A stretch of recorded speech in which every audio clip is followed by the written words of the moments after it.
Hello everyone, hi Bartek. Welcome all to TCS seminar at Jagiellonian University. Today we have a guest from Antipodes, we say. So Marc Distel from Monash University, a student about to finish his PhD with David Wood on structural graph theory in general. Yeah, structural graph theory, a bit of coarse graph theory. A bit of coarse graph theory. Like a mix of basically global structural graphs is how I frame it. So Marc is visiting us here for 2 weeks, and you're more than welcome to interact with him. We study some fun-looking problems around the Spoja and other stuff. But today your talk is, yes, it's about fat minor conjecture. The floor is yours. Hello, thank you for having me. So if you didn't know, Monash University is in Melbourne, which is sort of like the very southeast coast of Australia. So about a 24-hour trip to get here. Everything feels a lot further away when you come from Australia. So the topic of this talk is on fat minors, and this work is based on joint work with Aglos Georgakopoulos and Zandra Albertstein. And so before I talk to you about what fat minors and fat minor conjecture are, I'm just going to introduce you to what is the regular concept of a graph minor. As soon as I get into tech, it immediately, there we go. I don't know why I start touching things, it just doesn't want to work. Anyway, okay, so we say that a graph H is a minor of a different graph G. There's a couple ways of writing this, but the way I want to present it is what's called the model approach. So what you do is you have a set of disjoint connected subgraphs, and you index those by the vertices of the graph H that you want to have as a minor, and you ask that two subgraphs corresponding to vertices of H that have an edge are adjacent in the graph G, in the sense that there's an edge between them. If we can't do that, we just say the graph is H minor free. So the graph minors are well studied. Some easy examples. So I think probably the easiest example of a minor you can draw is something like a K3 minor. So in this case, we have these blocks represent connected subgraphs. 1, 2, 3. We cannot see it. More further across. No, it's just Color. I've got the grand choice of yellow and blue, so I'll go for yellow instead. You don't have white. There is in the box. The box, very small white. Small box. Oh, this box. There we go. All right.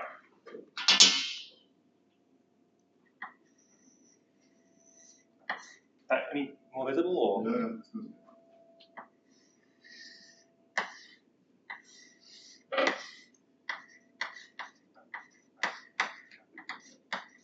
So 3 blobs joined by edges. This, you should be able to see this gets a cycle, so trees don't have K3 minor free.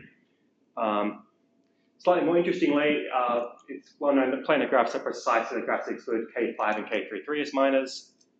And a more complex example from there is that if you have a graph embedded on a fixed surface, meaning no crossings on edges, they exclude K3T as a minor instead. Okay, but slightly more generalization of the idea of minors is the concept of fat minors. So, fat minors, you now index things by both the edges and the vertices of the graph. In this, that's not too different from here. We can think of the edges as just this, edges of H. But we now require the edges of the thing that are basically paths, and that the paths are going between the endpoints of the edge. That's not surprising. But where we get more interesting is we now start requiring that the branch sets, these blocks, and the branch paths, which are these edges, are quite far apart. So now you've got 3 blocks, as before, and we now have edges. So say this block U, V, W. the constraints we want to impose are, first off, these blocks corresponding to different vertices are now far apart, so that they can't actually touch anymore. That's why we have to have paths rather than just an edge. The second thing we want to add is that a path corresponding to an edge that's not incident to, a vertex that's not incident to, should also be far. So this is more than Q. This would also be more than Q. And we also require that two edges, the two paths different edges are far apart. So these are also more than Q. And I stress that these edges can have the same endpoint, which in particular means they actually can't end in the same vertex. So these paths actually are disjoint, which is quite different from here, where this could actually be, there could only be one, there could be even one vertex here that sees both these edges. We can't do that anymore. So in this regard, the sort of minor is quite spread out across the graph. You can't have a tiny area of the graph where you say, okay, I found my minor, I'm happy. The rest of the graph could be very simple, but I'm happy, I found one minor. This forces you to see a structure that can't be easily removed in one tiny section of the graph. That's the concept behind these fat minors. And really the idea is often that we want to find fat minors for very large values of Q. That's why I was saying we want it to be quite global in the structure. All right, so sort of a good example as to why this can be useful. So if we replace the n by n, so an n by n grid is just, you have a square, so then n columns and n rows, and they connect up like this in this picture, just properly. So this would be a 5 by 5 grid. So an n by 2 grid is now you just repeat one copy of this picture going out page 1. So n by n grids are planar, so they exclude K5 and K33 as minors, but an n by 2 grid has every Kn as a minor, has every graph as a minor. Simple example, so what you do is that you do take every n, you take the nth row, nth column, like this, in different layer, and then you see the Kn appearing like this, every different one. But you can't do that trick when you want a two-fat minor because basically each sort of vertical row can only see one different branch path or branch set, so you can just squish everything back down to the grid and then it comes out to the same thing. So this sort of removes these sort of minor obstacles. It's like, okay, I could sort of get a Kn, but actually this structure is more akin to a grid than it is akin to a large complete graph, is sort of what this is suggesting. All right, so I was sort of talking about how you could sort of project this picture onto the grid, where it goes out the page, and that sort of can be more formalized by a concept called quasi-isometry. So a quasi-isometry between two graphs is basically a way of mapping one vertices into the other in a way that more or less linearly preserves distances after the image. There's also this extra condition, which is sort of like a surjectivity condition, where we say that we don't want vertices of H to be far away from the image of, we don't want vertices of G to be far away from the image of H. And this condition is more designed so that you can actually reverse the quasi-isometry. So if H is C quasi-isometric to G, G is also C prime quasi-isometric to H, and C prime is about 3C squared. So sort of like with fat minors, we're interested in large values of Q. For the most part, even though I'm parameterizing this by a specific value of C, we're more or less happy if C exists for like an infinite graph or a particular family of graphs that's consistently the same C. So the fact that this jumps up by a little bit is not a huge issue. And for our example with the grid, it's just, you just map the n by 2 grid back onto the n by n grid with a standard projection map. And all that does is sort of slightly mess up distances in the vertical sense, which is not a huge deal.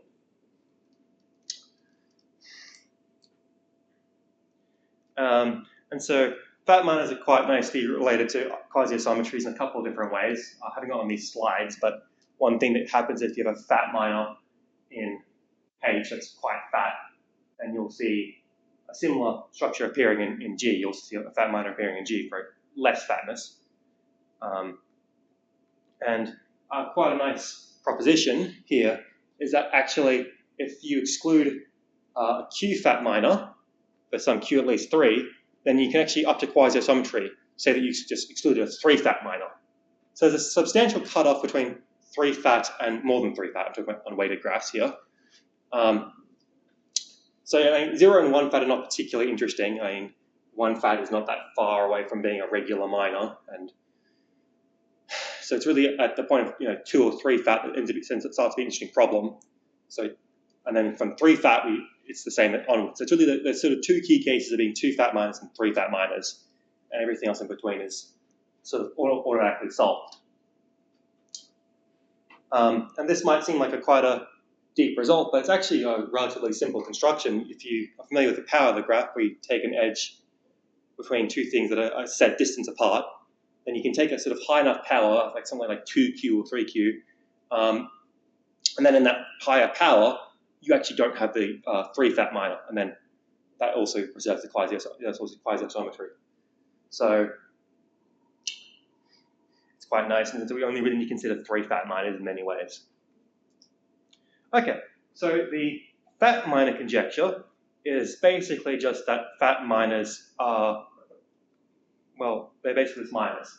So the conjecture is, can we use quasi-isometry to describe the relationship between being fat minor free and minor free? So specifically, give me a graph H, fix a Q. If I'm Q quasi-isometric to something that excludes H, so if I exclude H as a Q fat minor, I may also quasi-isometric for some particular value to a graph that excludes H as a minor. And this was a very nice question, and if it was true, it would sort of be like saying, well, up to quasi-isometry, fat minors are just minors. There's no reason to have to worry about fat minors. We can just get rid of them by quasi-isometry. I think maybe if the world was nice, this would be true and easy, but actually it's false. And the counterexample is that not only does the graph quasi-isometric to exclude the H as a minor, but also because it's a 2 fat minor.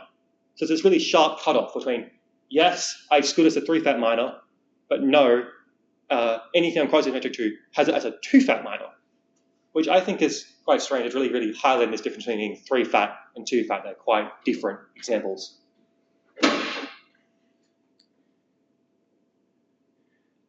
And there was actually a more weak conjecture that the same authors that proved the counterexample then raised, is basically saying, well, maybe I asked for too much by being H minor free. Maybe just I exclude a different graph as a minor. Like surely I exclude some graph as a minor if I was fat minor free. And somewhat shockingly, this is actually also false. Even in the weakest sense you could possibly ask it. You can find a graph that excludes you can find a fixed graph and a graph that excludes that as a minor, but your quasi-isometric to something that contains it as a minor. So H prime could be arbitrarily large cliques, and even though I say could I exclude H prime as a minor? No, I cannot. There will be something on quasi-isometric to that will have some graph that everything quasi-isometric to will have these large cliques as minors. All right, so let's just go back to the original conjecture and sort of put the weak version aside for now. So because people were, I guess, hoping this would be true when we started looking at it, there were some examples where it was actually proven to be true. So the sort of first example was cycles. Most of the work here was done by Manning, but it was Haggelos and Panos that went ahead and took that and showed that this applies for cycles. Manning did it in a more general matrix geometry sense. The complete graph from 4 vertices,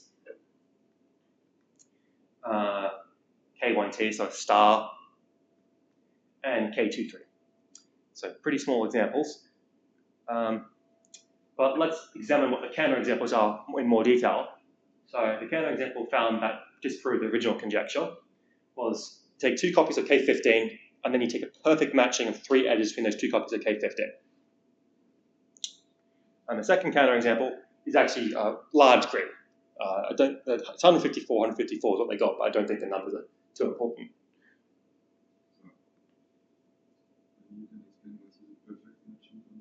Yeah. Okay. You have one copy of K15, two copies of K15. You have one edge, two edge, three edges, and these edges, these endpoints are also disjoint.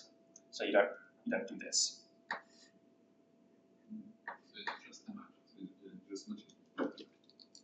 Well, yeah, okay. Another question. So the counterexample, the weaker conjecture you said, like when you're allowed to change the liner, is one of those counterexamples for this. Yeah, so that's the 154 grid. So 154 by 154 grid, excluding that as a fat minor, tells you nothing in terms of what graphs you could exclude as a minor by quasi-isometry, in the sense that there is nothing you can guarantee that you exclude. Okay, so in my opinion, there's a bit of a gap between these examples and counterexamples. It sort of depends on what you view and what you think, but this 154 grid is quite large, obviously. Even K15 is possibly 2 copies of K15 is still 30 vertices, whereas in the examples case, you're either cycles or stars, were the only cases where we had an unbound number of vertices. Beyond that, the examples had at most 6 vertices. So still some work, still some gap there. And so now the sort of question comes down to what graphs does the conjecture hold?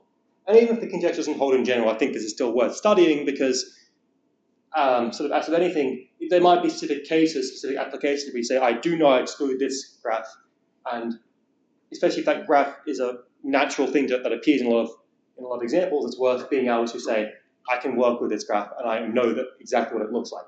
So even if it fails in general, it's still worth looking at, I guess, useful examples where it can hold.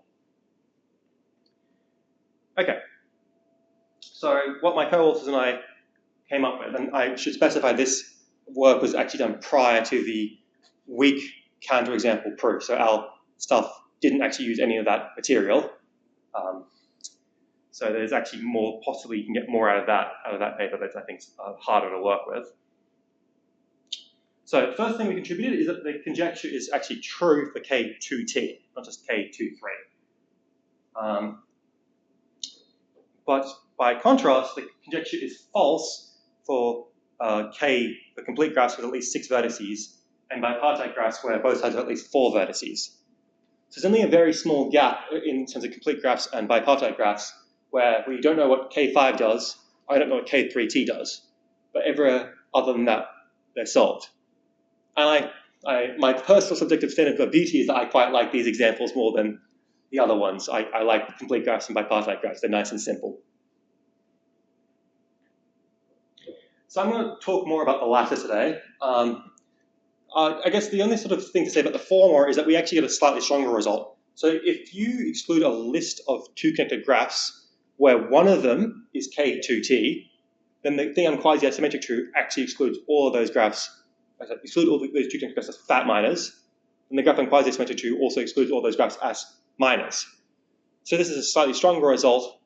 For example, it implies that I guess being quasi out of planar is the same as excluding fat K23 and fat K4, but that was already known, and we couldn't think of any other applications beyond that. But it's worth saying that that is a more precise version of what we get.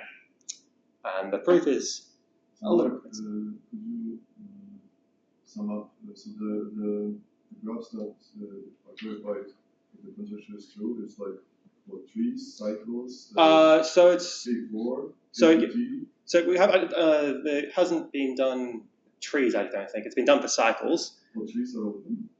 I don't think they've even been asked. I'm not sure. I haven't thought about that. Maybe it's not open. I haven't even thought about that. I suppose is the point. But yeah, it's done for cycles, including our result. It's now true for K2T and K1T, and it's false for true for K4, false for K6 onwards, false for KST with S and T at least 4 onwards. So yeah, I sort of think it from the point of view of complete graphs and bipartite graphs. The only case where it's not solved is K3T and K5. Yeah, maybe I'll have to think about trees. Maybe it's obvious. I just haven't thought about that. Sorry. Yeah, and I can't really see much of the proof of that second first result. It's just annoying. So I'll talk more about the later one. And so going a bit of a detour because I promised this would be relevant and interesting. So Menger's theorem. I think most of you who study graph theory would have seen this theorem before, but just in case you haven't, it just says that if I can't separate two sets of vertices in a graph by less than k vertices, then I can find k paths between those two vertices. So just to draw a quick picture, so I got let's say 4 vertices, and somehow I know for a fact that I need a 5th one. So there's somehow this path that avoids all these 4, so I need at least 5 to remove it. I can find 5 pairwise disjoint paths, and I'll use these vertices from sort of the left side to the right side. Might look obvious from the picture I've described, but there's sort of no immediate reason why when I find this path here, let's say, why the next path I find wouldn't try and zigzag across it like this.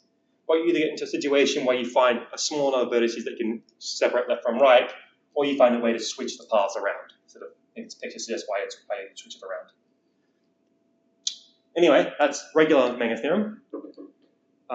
And so if you're sort of familiar with coarse graph theory, the first thing you do is you try and replace everything with a number of vertices with some number of balls, and say disjoint being far apart by some distance.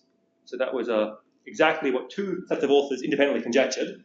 Was basically saying that instead of saying we can separate things by k vertices, we now separate by k balls of some fixed radius, and we want k paths that are pairwise disjoint. Pairwise far apart. And we're not too fussed about the radius and the distance being exactly the same. We'd be happy if the radius was bigger and the distance was smaller, provided that we can keep increasing the distance and still find accompanying radius. Now, I think if everything was, again, well in the world, this would be the case. And in fact, it is true if you only want 2 paths or don't want to be separating with 1 ball. This was proven by both the 2 authors that did the original conjecture. But actually, once again, this conjecture is false.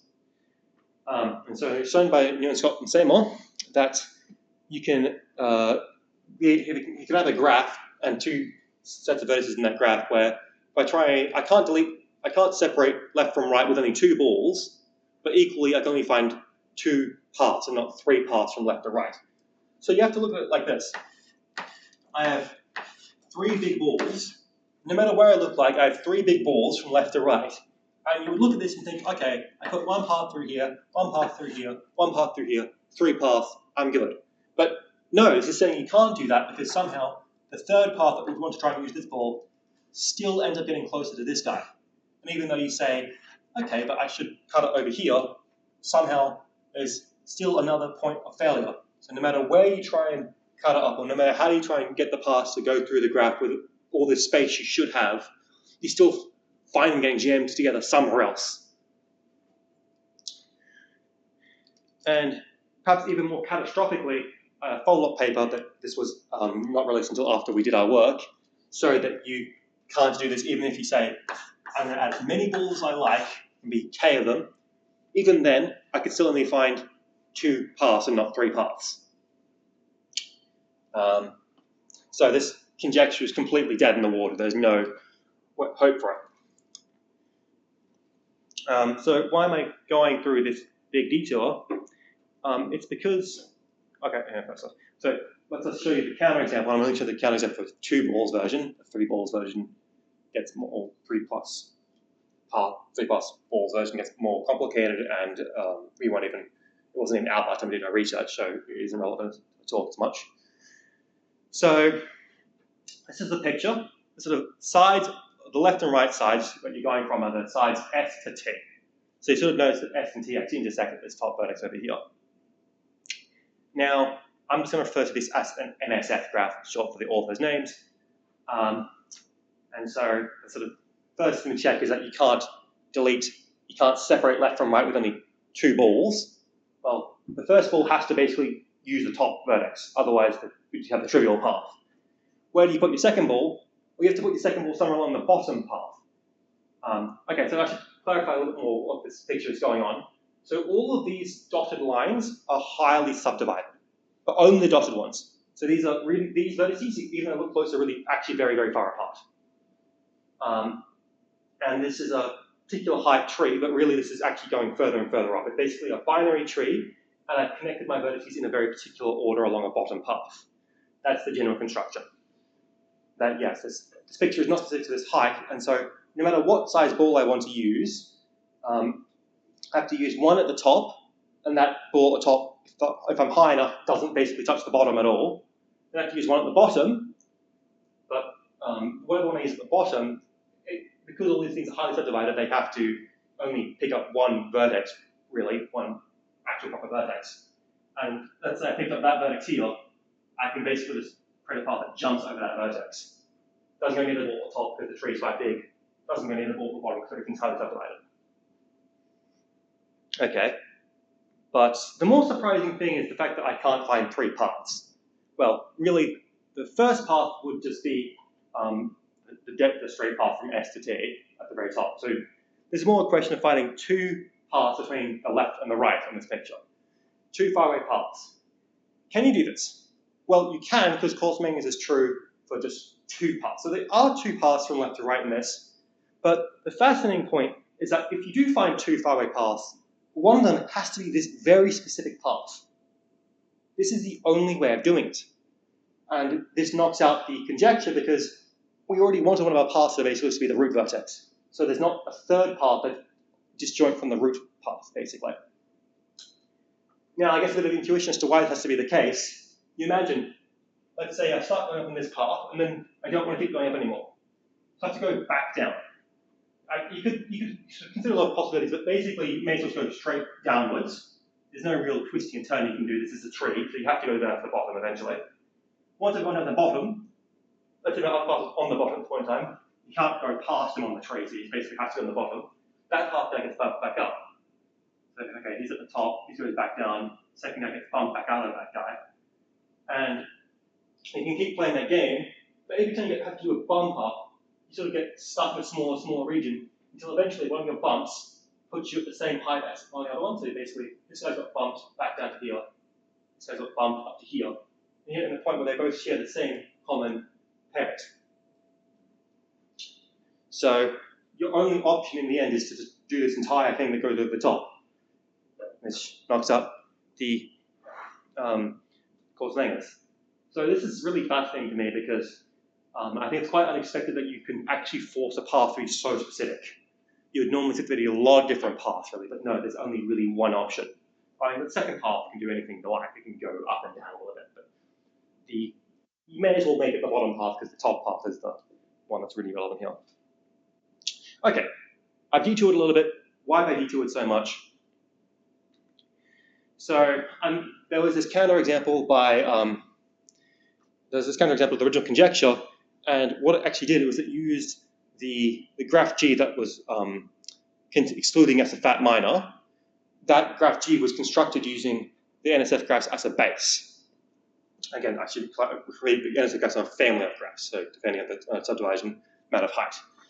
So I'll go back and draw. It was K15 plus I shouldn't say that big match, just a matching really. K15 plus matching at three edges.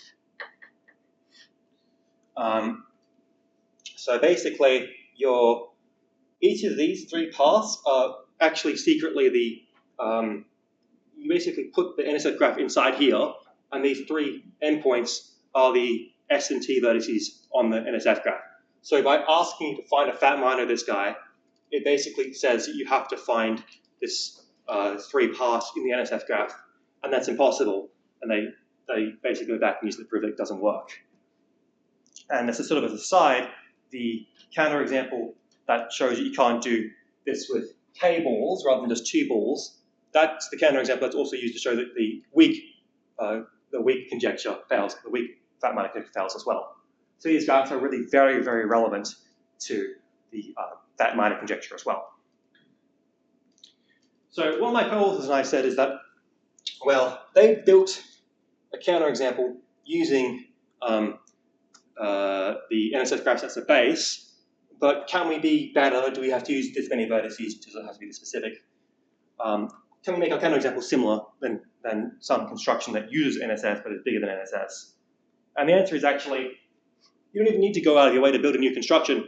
Just use the exact same construction, and they actually give you a stronger counterexample. And so the theorem we come up with is that these large NSF graphs exclude K7 and K4T as fat minors, as 9 fat minors is the number we come up with. It's not too relevant. But every graph quasi-symmetric of them contains those same graphs as minors. In fact, you also exclude K6, but it's a minor. It's a 9 fat minor. But yeah, so what it's telling you is that if you just looked at the original graph you started with, that original graph not only is deep in terms of showing that coarse manganese fails, it's also deep in showing that the fat minor conjecture fails. So this graph is truly, these graphs are truly like an excellent counterexample for any question about coarseness. You know, does this lovely coarse lemma hold? Does it work for these graphs? Is the first question you have to ask yourself. If it doesn't work for these graphs, then you forget about it. You know. So yeah, the take home is that these graphs are a counterexample to K7 and K14. I did say you could do K6. I'll get into why you can do K6 and onwards to KST in a second. But let's just sort of start by going through the key ideas of the proof. All right. So the first key idea is that somehow these graphs are unchanged by quasi-isometry. I'll define what I mean by that in a second, but what you should think about is quasi-isometry sort of like squishing and stretching and vaguely poking and prodding things, but only smallly locally, right? So if I squish a tree, a big old tree, it's still going to be a tree. If this is a really, really big tree, I squish the tree, it's still a slightly smaller but tree. If I squish one of those big subdivided paths, it's still more or less a path.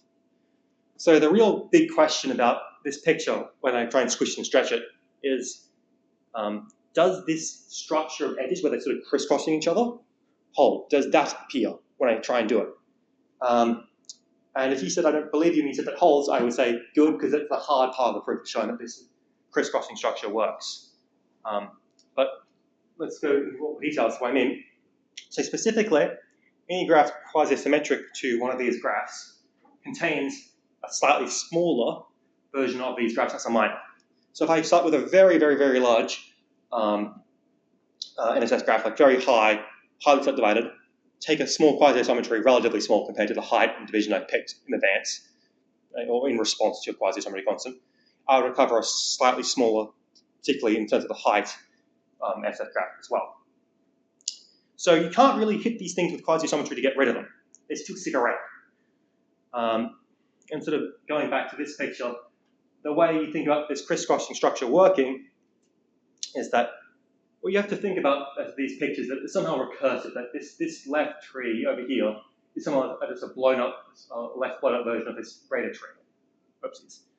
And so if I have this left tree and I do some sort of inductive argument on this left tree, and do some sort of inductive argument on this right tree, the only thing left is to add a new root, which would be this guy at the top. But then you also have to try and link the sort of left and right together, because if you look at this picture, the way this subtree links with this subtree is by these two vertices over here. So you sort of have to find a way to go from the left side of the graph to the right side of the graph in a way that avoids the root and is still pairwise disjoint. But the key word there was pairwise disjoint paths, not faraway paths. Because if we're asking for faraway paths, that would be a problem because we're running into the counterexample of coarse manganese. But we're only asking for pairwise disjoint paths because we only want a minor here. In fact, actually, we could do a 2 fat minor, so we're only asking for 2 far paths. That's still okay. And I think the completely bizarre fact about this is the way we find these 2 paths is we use coarse manganese for the 2 path variant.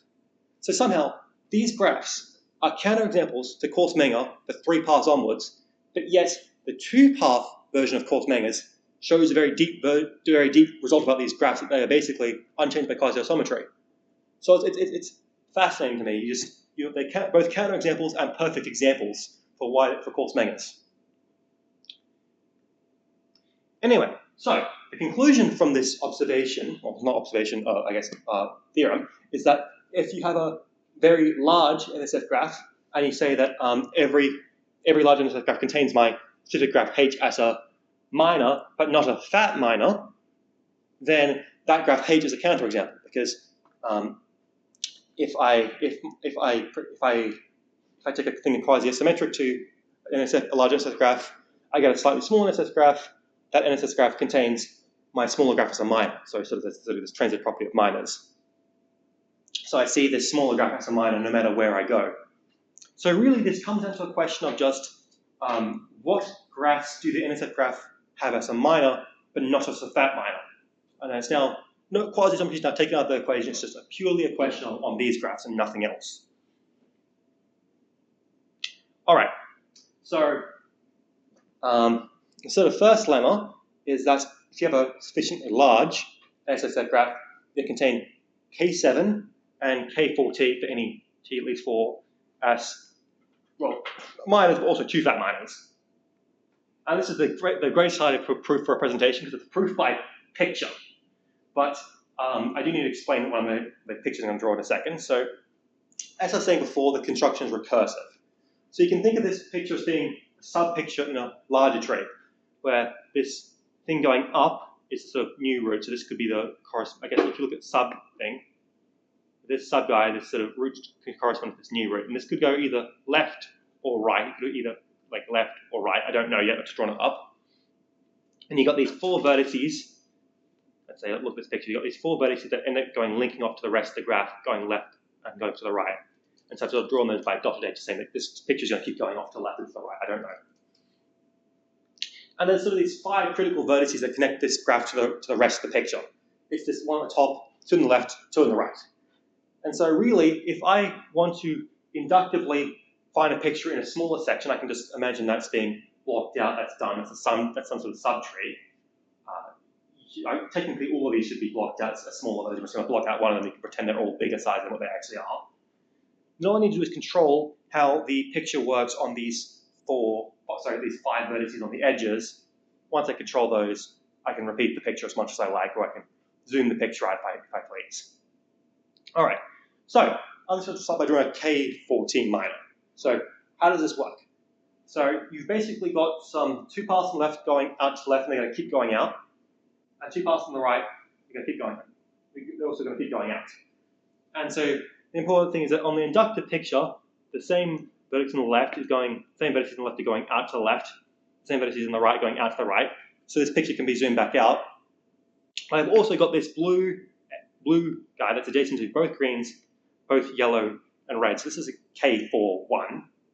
But because it's not needing to use this top vertex over here, I could imagine there's the same picture going in over here, 1 level down. And I would zoom this out. This blue would now be inside over here. I could get another one, another one, another one. And so this blue guy can disappear at the next section of induction. I can just keep on building it. Now I did say these are 2 fat minors, so that wasn't a 2 fat minor. But you can sort of make it 2 fat by the sort of local fudging. So instead of having this picture locally over here, with just sort of a point, you can sort of imagine this more zoomed out than I gave you before. And instead I can attach them by these edges, and then they sort of go slightly upwards when they need to. So there is a way to fudge it so it's 2 fat. It's just, I'm not going to draw that because these pictures are already pretty big. And they get very big very quickly, exponentially quickly. So I don't want to have to cram any more pictures than I already do. There's already too many pictures to try and fit everything on. And speaking of too many... Why 2 is the limit here in this? Pardon? Why 2 is the limit? Why 2 fat? Yeah. Well, because once you do 3 fat, now you're talking about running into coarse mangas again, because... Yeah, I know that, so what will happen is you see this crisscrossing of red and yellow. Mm-hmm. These are only 2 apart. I've got no way of making them 3 apart, because making them 3 apart would necessarily, I'm going from left to right, 3 apart would force me to go to the top. Yeah. I don't want to go to the top. I want them to zigzag along the bottom, and that necessarily means they're only going to be 2 apart. So it's the same question I was saying before, is that they've got a common parent. That's all they have. So that's both good and bad. So as for K7, I'm going to do this picture in multiple parts because there's just not enough space. So what you should check on this picture is that my purple and blue see every single other color class. So of my K7, I've got 3 of the 7 already done. What I haven't got is my greens don't meet with my yellow and my red. But that's okay because they're going out the outside, so I can now pull the picture back 1 step. So when I pull the picture back 1 step, the blue vertex that's at the top there is just still over here now, and the yellow and red are going out from the sides. Now the blue just stops, he's done. So the yellow now comes up and now acts like the blue and goes over the top to meet the greens. Now the yellow is happy. Yellow's seen everyone. Only thing that's left is now red needs to see the greens. Well, I do the same trick again. Yellow's happy, he stops, red goes out the top, sees everything else. And sort of in case you're wondering why this can't go further than 7, it's basically because when you look at this picture, you're quite jammed in. If you try to find an 8th vertex, you'd sort of get stuck by going through the sort of vertices over here. You can't find a way to fit an 8th one in here. You're already sort of using all the vertices that I have available here, and you're going through the middle quite heavily. So you can't do 8. You can't do 8. This graph actually has quite small triad if you're familiar with that concept. Okay, so some key ideas as to how we prove the no fat minor direction is actually we prove a stronger result, which shows that it doesn't have the graph K2, 2, 2, 3, 2. So I'm going to draw this graph because there's a fascinating revelation you can get from this.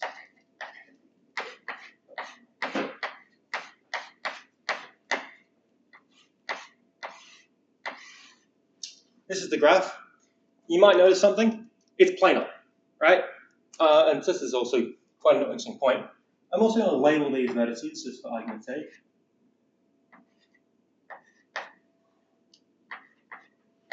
So the way I've labeled these is that things on the things with non-edges add up to 7.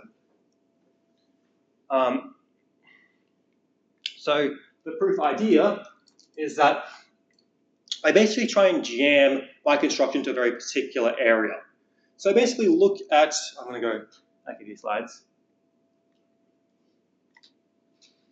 The wrong way.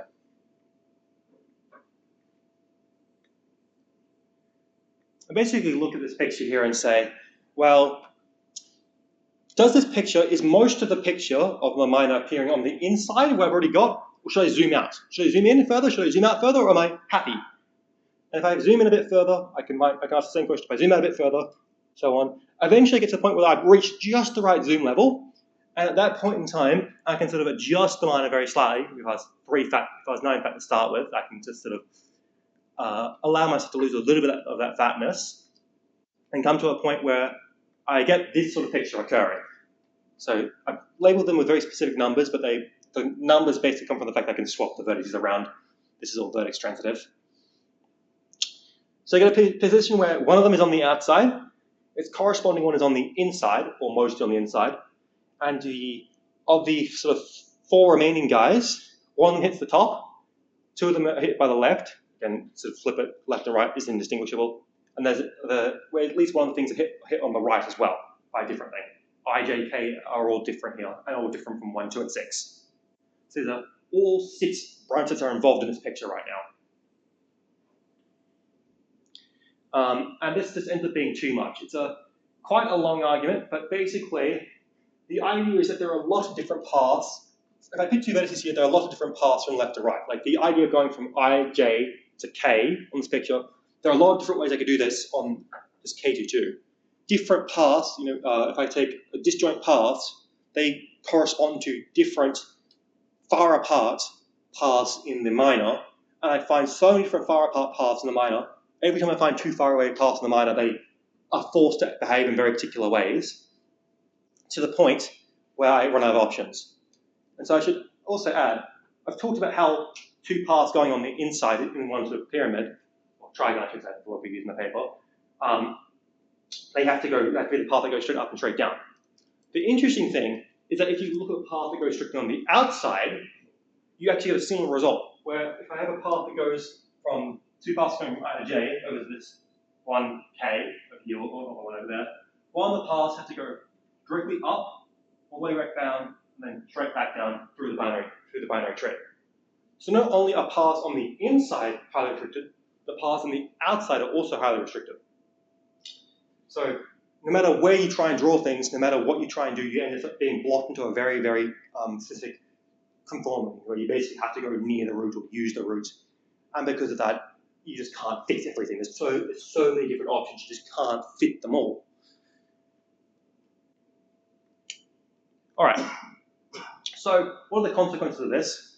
Well, Kn for n at least 6 contains K22 as a minor, just delete edges in K6, and K4T as well. So for K4T, and to have these 4 vertices, I sort of match 2 of them. That's now one part, that's now one branch set, that's now another branch set, and these 2 are pairwise adjacent to both of these guys and both of these guys. So that's where you get your K22 in K4T. That's K44, but it's better to take K4T. So the consequence of this is that if I were to have these guys as 9 fat minors, I'd also have K22 as a 9 fat minor, because you can use it if you have a minor, if you have a graph, and every minor is also a fat minor. You just use the construction of the model directly. It's a pretty easy argument. So NSF graphs can't have them as 9 fat minors either. So you get a consequence. So the consequence of lemma is that you have a large NSF graphs exclude K22 as a 9 fat minor, and also K5, also K6 and K44. But every graph that's quasi-symmetric to them contains K7 and K4T, because again, every graph quasi-symmetric to them is an NSF graph. NSF graphs contain K7 and K4T. So the consequence of this, actually, one extra step is that, again, I remind you that being highly fat is the same as being 3 fat up to quasi-isometry, so this fact that we're 9 fat before is really irrelevant. Is your graph, it's basically taking power to get rid of this. Okay, so this implies the following. The conjecture is false for K22, K6, K7, and K4T. I think K22 is of special interest because this is a planar graph. I mean, all the previous examples where it was true was cycles, K2T, K1T, they're all planar. So it's quite natural to think, hey, maybe it works for planar all the time. No, even planar graphs are too much to ask for this conjecture. It fails for one of the simplest graph classes. And the other sort of interesting fact is that this implies the conjecture is false for the NSF graphs themselves. Because if the NSF graphs work, then the pictures have themselves again, and it just doesn't work again because they have a K22 as a minor, but not a fat minor. So it's kind of funny that these graphs are counterexamples to everything. They're counterexamples to the fat minor conjecture, counterexamples to coarse megas. They ruin everything. Now, I do want to briefly say that K22 is the best possible, because you might be wondering, okay, you showed me why K7, I mentioned I couldn't do K8. Maybe I could have done K3T and K4T, because I did K22, maybe I didn't try hard enough. The answer is we tried quite hard, and in the end we found that every sort of easy, obvious thing you might want to try instead are found as fat minors. And so that's the Wn is the wheel, any proper subgraph of K22, and also K5 and K3T. So this doesn't mean that you have a conjecture for those. Yeah, so all this says is that the NSF graph tell you nothing. They're just sort of like a null result. This is a null result. If you want to prove or disprove the conjecture, don't look towards the NSF graph. But once these aren't going to help you, because it's a dead end, is what this is saying. And I can draw these pictures if anyone's interested, but I might just move on briefly. So in terms of generalizing, so I said we could do this for KST and KN, but only have done K6 and K7 so far. But the argument for going to arbitrarily large is not too interesting. You can modify the graph slightly to basically pick up any sort of number of extra vertices that you want to add. How do I do this? If I want for this any number n, I basically add an extra vertex really far away apart and a bunch of subdivided edges going back to where I start with. what you sort of find is that under quasi-isometry, that really far away vertex just gets squished down. It's still a really far away vertex. So if you found a minor of these larger graphs, you could basically just throw away whatever vertex was using that big far away vertex, and you're left with a minor in the original graph, or a fat minor original graph, and it basically says you can't do that. So this highly subdivided far away vertex basically kills off anything that you could do by adding an extra vertex.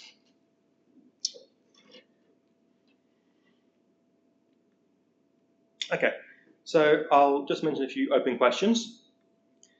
So I think the big open question is whether or not the conjecture holds for K5 and K3T.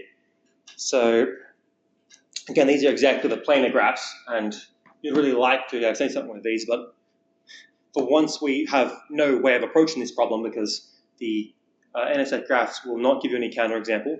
They won't help, I mean, they don't tell you anything. And I'll say our proof for K2T completely fails for K3T. So this is a completely different question.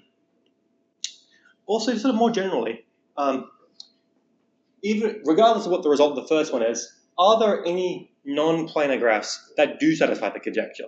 Because all our examples so far were cycles, K2T, K1T, they're all planar.